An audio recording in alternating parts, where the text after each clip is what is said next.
Bonjour mes frères et sœurs, c'est le pasteur Joël Mboku, toujours dans mon souci de susciter des partages avec mes frères et sœurs à travers le monde. Voilà, aujourd'hui encore, je vais aborder un thème toujours simple. Tout le monde se plaint aujourd'hui, tout le monde se plaint que la vie devient insupportable et il y a tellement de maladies, des crises, voilà. On a comme l'impression que Dieu n'existe pas. Même ceux qui vont à l'église ne sont même plus sûrs de ce qu'ils sont en train de faire. C'est-à-dire quelqu'un prie. Au même moment où il prie, il doute. Il doute parce qu'il n'est pas convaincu que ce que je suis en train de dire là, vraiment, Dieu écoute. Voilà. Et pourquoi cela? Pourquoi nous sommes arrivés au point où on a comme l'impression qu'on est jeté dans l'univers comme ça, sans armes, sans défense? Pourquoi on est arrivé là? Tout simplement parce que nous sommes écartés de Dieu, nous-mêmes. Dieu a tout créé et il a même dit que ce qu'il a fait était bon. Donc c'est pas aujourd'hui que l'homme viendra dire le contraire. Non, ce que Dieu a fait est bon. Lui-même il a dit ça. Mais pourquoi nous sommes aujourd'hui arrivés comme quelque part contre le mur? On ne sait même plus à quel sein faut-il se vouer. Partout il y a des grèves à travers le monde. Voilà, ça ne marche pas. Pourquoi? Mais justement parce que nous avons mis de côté les recommandations du Créateur. C'est quand même bizarre. Quelqu'un t'a créé, il a dit que pour que tu vives bien, voilà les recommandations. Pour que tu vives heureux, voilà ce que tu dois faire. Dans la Bible, je prends un verset, Josué 1, verset 8.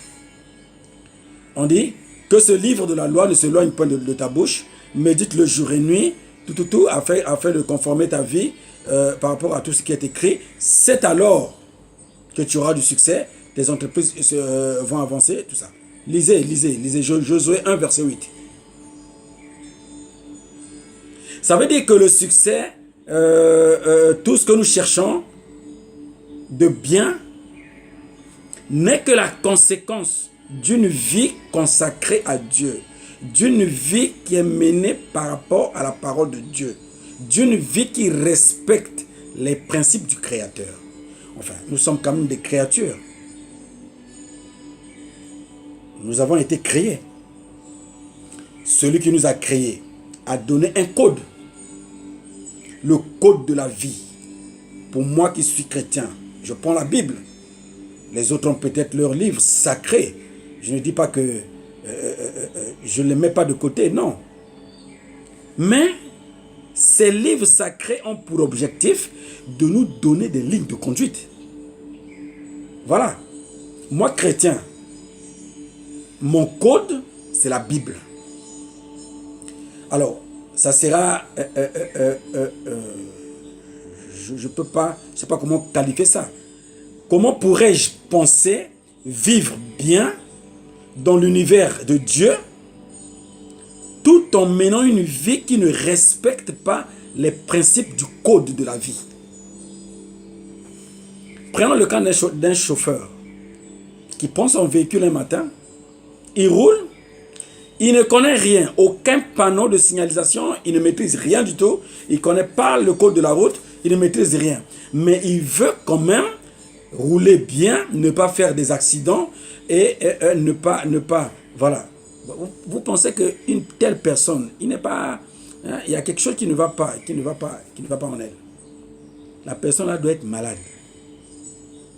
Une personne qui prend son véhicule, qui roule, il n'a jamais fait l'auto-école, il ne connaît pas le code de la route, rien du tout, aucun panneau de signalisation, il ne maîtrise rien, et il pense conduire bien.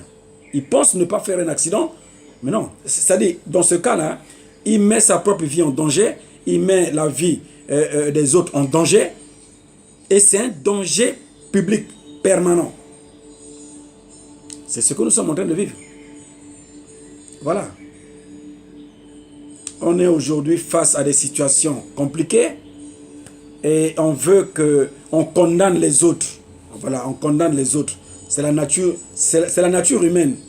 Voilà. Quand Adam a péché, Dieu est arrivé et lui dit, pourquoi as-tu fait ça?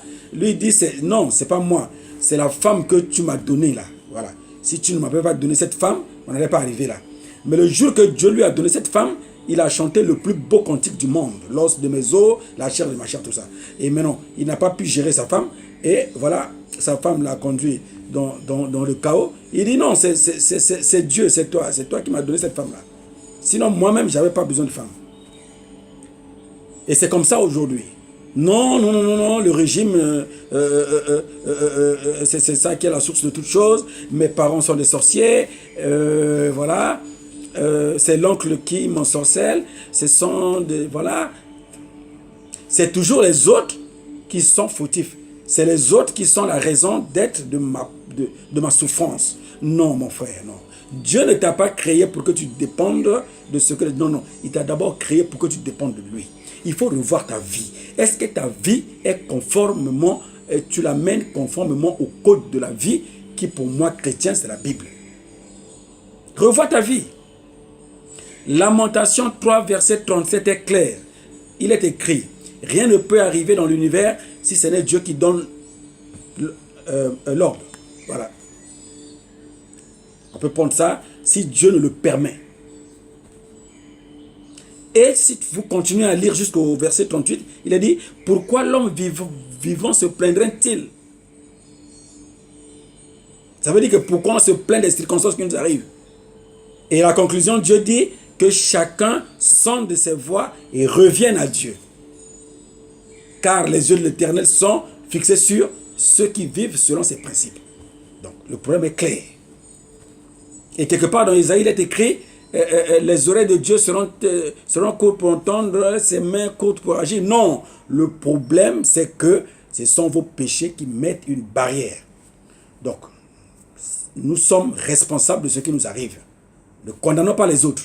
Ne condamnons pas les autres. Condamnons-nous d'abord nous-mêmes. Revoyons-nous d'abord nous-mêmes. C'est-à-dire, essaie de nous rentrer, essaie de vérifier que chacun se remette en cause lui-même d'abord, avant de condamner l'autre d'abord. Moi, je pense que le problème n'est pas loin de nous. Hein. Nous sommes à l'origine de ce qui nous arrive. Amen.